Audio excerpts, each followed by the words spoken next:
Agradeço aos irmãos que durante esta semana oraram pela nossa viagem e os contatos que fomos fazer em termos missionários na Moldávia. Agradecemos aos irmãos e prometemos no próximo domingo dar aos irmãos alguma informação mais específica sobre o que fomos ali fazer. Foi muito interessante tudo aquilo que fizemos, mas sobretudo o contactar com os nossos irmãos em Cristo, como por exemplo o contato que tivemos com o nosso irmão Miguel. O nome dele é Mihail, mas para nós seria Miguel. Ele nasceu quando a sua terra estava sob o domínio soviético. Ele foi obrigado a aprender a falar russo, apesar dessa não ser a sua língua.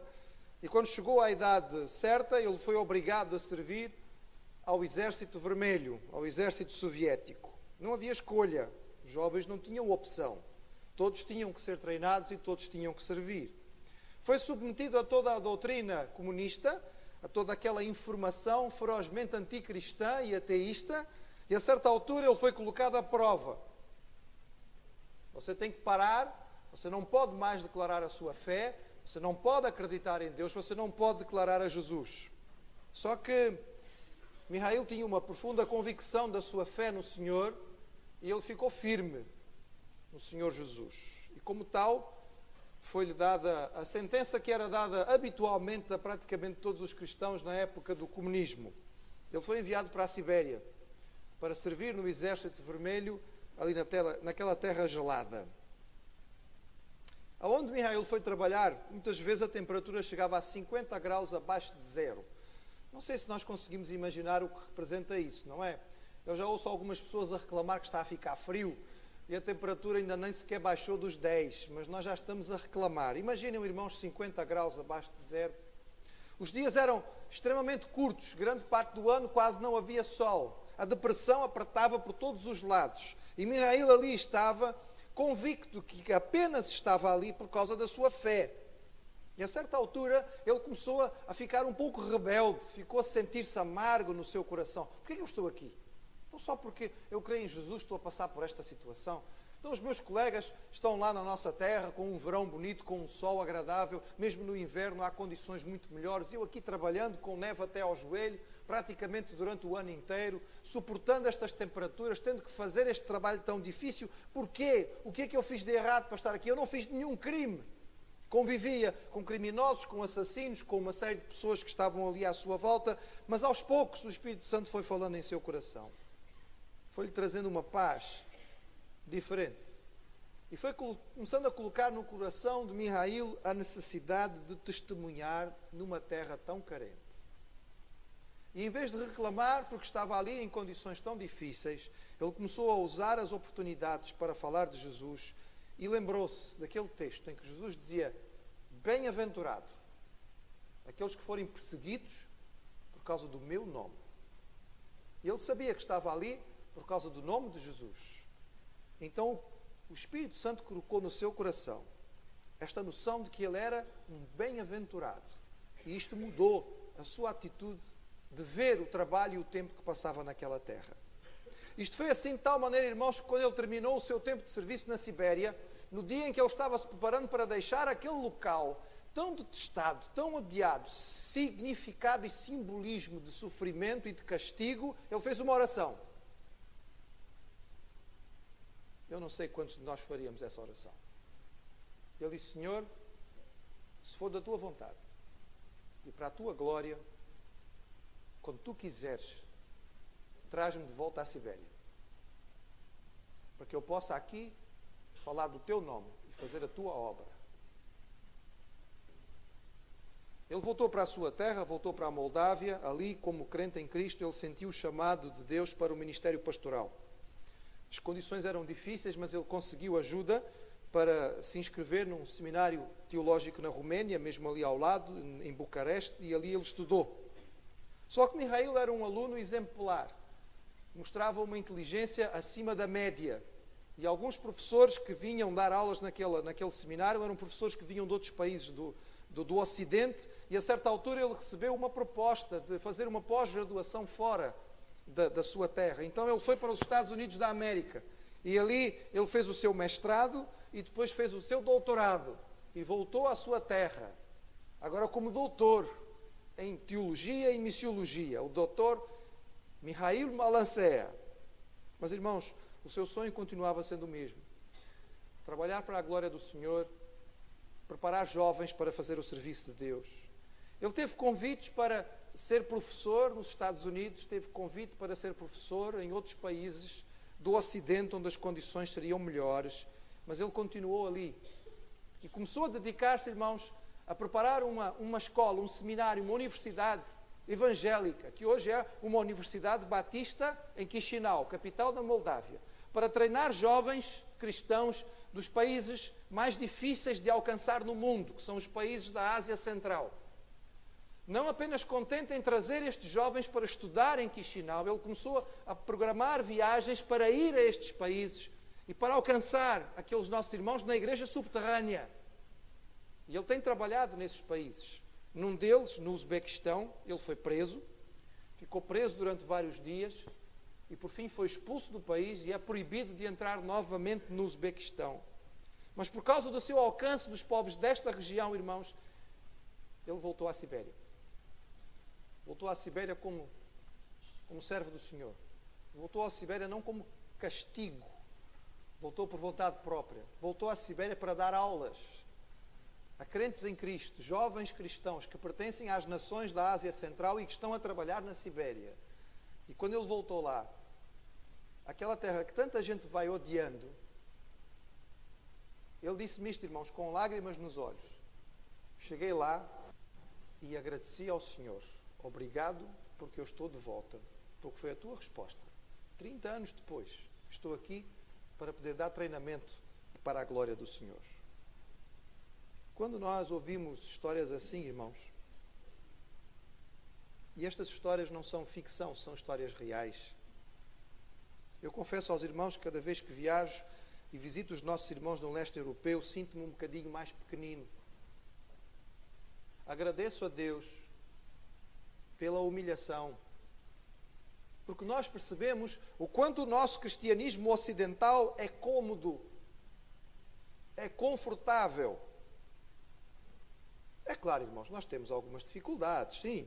As pessoas no nosso país não creem mais em Deus, apesar daquilo que dizem. As pessoas fazem pouco da nossa fé, as pessoas podem fazer pressão sobre nós, talvez no contexto de uma universidade ou no contexto de um trabalho. Talvez tenhamos algum tipo de discriminação pelo facto de nós sermos servos do Senhor Jesus Cristo. Mas o que é isto comparado com aquilo que muitos e muitos irmãos nossos passam em tantos lugares do mundo?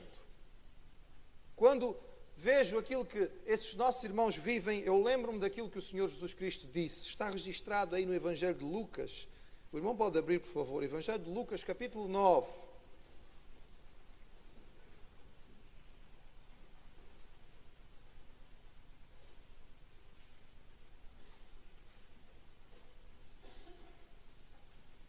O Senhor Jesus disse àqueles que quisessem ouvi-lo e que o acompanhavam e que estavam perto dele de alguma maneira. Evangelho de Lucas, capítulo 9, versículo 23. E dizia a todos: se alguém quiser vir após mim, negue-se a si mesmo. Tome cada dia a sua cruz e siga-me. Porque qualquer que quiser salvar a sua vida, perdê-la-á. Mas qualquer que por amor de mim perder a sua vida, a salvará. Porque aproveita ao homem granjear o mundo todo, perdendo-se ou prejudicando-se a si mesmo? Porque qualquer que de mim e das minhas palavras se envergonhar, dele se envergonhará o Filho do Homem, quando vier na sua glória e na do Pai e dos santos anjos. E em verdade vos digo que dos que aqui estão, alguns há que não provarão a morte, até que vejam o reino de Deus. Se alguém quiser vir após mim. Irmãos, Jesus falava sobre compromisso. Note comigo alguns dos aspectos do compromisso que o Senhor faz, ou do compromisso que Ele pede. O primeiro componente deste compromisso, irmãos, é a avaliação. Ele diz, se alguém quiser. Ele chama-nos a atenção que para entrarmos num compromisso com Ele, nós temos que avaliar primeiro. Nós temos que perceber se nós realmente queremos isto, se é isso que estamos interessados em fazer. A vida cristã precisa de uma avaliação prévia. Em outro episódio, Jesus dizia às pessoas que estavam à sua volta, olha, pensem bem naquilo que vão fazer. E ele usou duas ilustrações e disse, olha, ninguém que vai edificar uma torre a constrói sem primeiro sentar, verificar se tem condições, se há dinheiro para terminar, porque é para não passar vergonha, porque se não constrói metade e depois toda a gente vai fazer troço, olha, construiu e não terminou. Ele disse, ninguém vai à guerra sem primeiro fazer as contas. Eu tenho 20 mil soldados, o de lá tem 50 mil, opa, é melhor conversarmos antes. Ele tem muito mais soldados do que eu, eles vão ganhar esta batalha. Vamos conversar primeiro para ver se chegamos a um acordo. Jesus chamava-nos a atenção que a fé cristã deve ser uma fé avaliada. Ele não nos pede um passeio no parque, nem um compromisso semanal ou ocasional. Ele pede-nos uma vida de devoção e compromisso. Ele chama-nos para alguém que vai encarar todos os aspectos da sua vida como parte deste compromisso.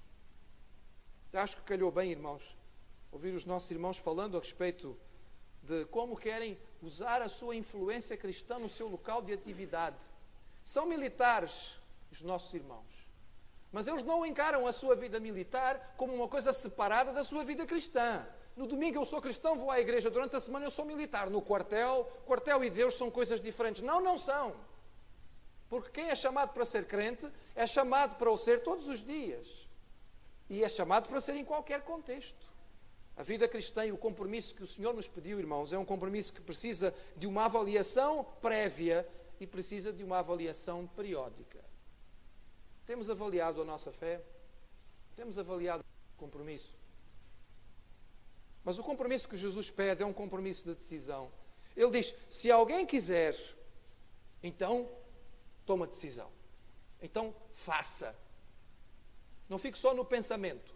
Se realmente é o seu desejo, então tome uma decisão de vontade. Jesus apela não às nossas emoções. Ele não diz, se alguém sentir. Ele diz, se alguém quiser.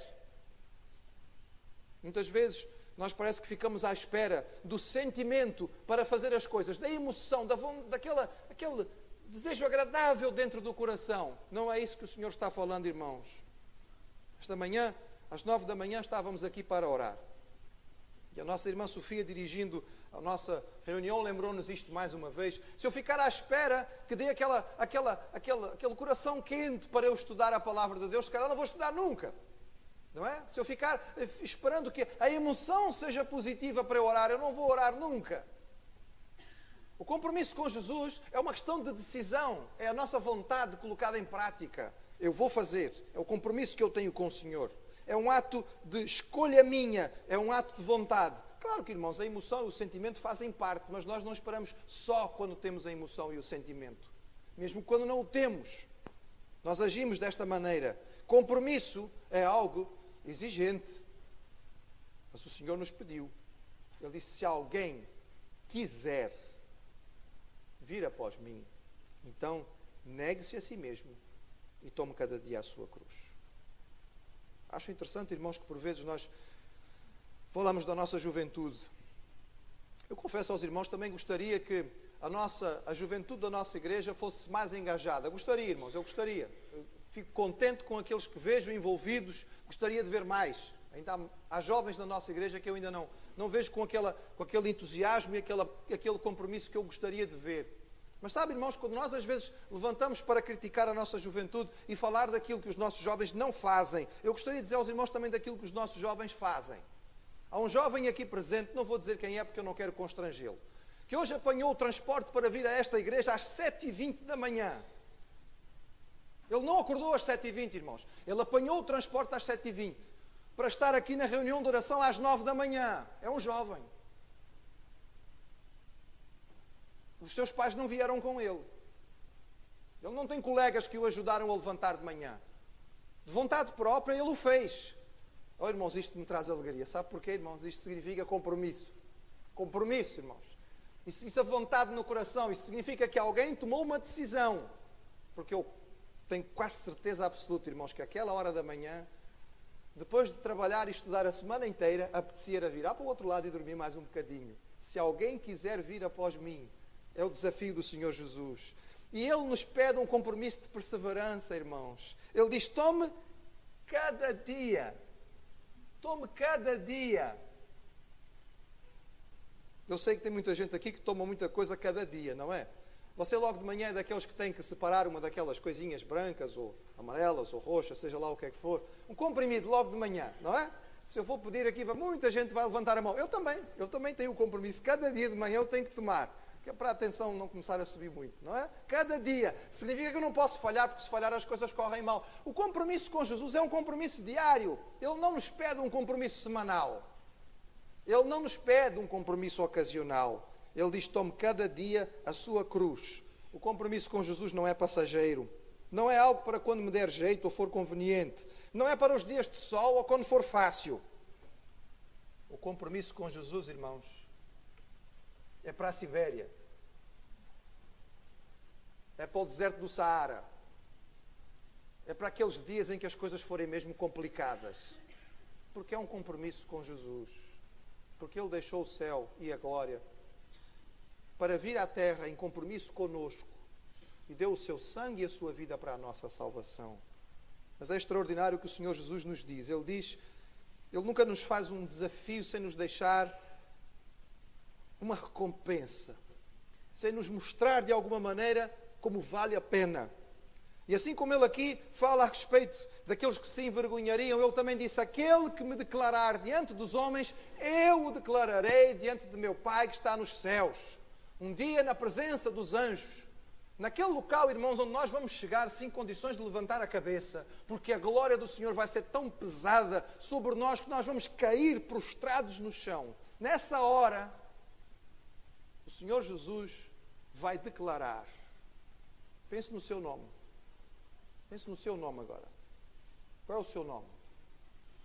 Já imaginou ouvir o seu nome nos lábios de Jesus, diante do trono do Deus Todo-Poderoso? Essa é a promessa que Ele nos fez. Ele disse, eu vim para que vocês tenham vida. Vida abundante. Vida eterna. Às vezes nós aprendemos em outras línguas, irmãos. Aprendemos porque as línguas são muito diversas e às vezes elas nos ensinam coisas diferentes. Na língua fula, o povo com o qual nós trabalhamos na Guiné-Bissau, vida eterna se diz Burde Ha-Habadan. Significa uma vida que não acaba. Eles não têm a palavra eterno. Então, para dizer eterno, é que não acaba. É isso, irmãos. Vida eterna é uma vida que não acaba. Já experimentou aqueles momentos em que sentiu realmente vivo? Aquelas horas em que a vida, não é, com Deus, foi uma coisa que encheu o seu coração? Naquela hora você sentia, realmente estou vivo. Uau, a vida é uma coisa maravilhosa. Já imaginou sentir isso e não acabar? Nós somos um povo, irmãos, muitas vezes melancólico. Em Portugal se diz, não há mal que sempre dure e bem que nunca acabe. Não é? Dizemos uma coisa boa, mas logo a seguir dizemos uma má. Não há mal que sempre dure e bem que nunca acabe. Ah, sim, senhor! Ah, sim, senhor! A sabedoria popular estava errada. Há um bem que não acaba. É a vida que o Senhor Jesus nos oferece. Ele pede compromisso, mas Ele oferece uma vida abundante que não acaba, irmãos. Esta é a vida que Ele nos oferece. Louvado seja o Senhor.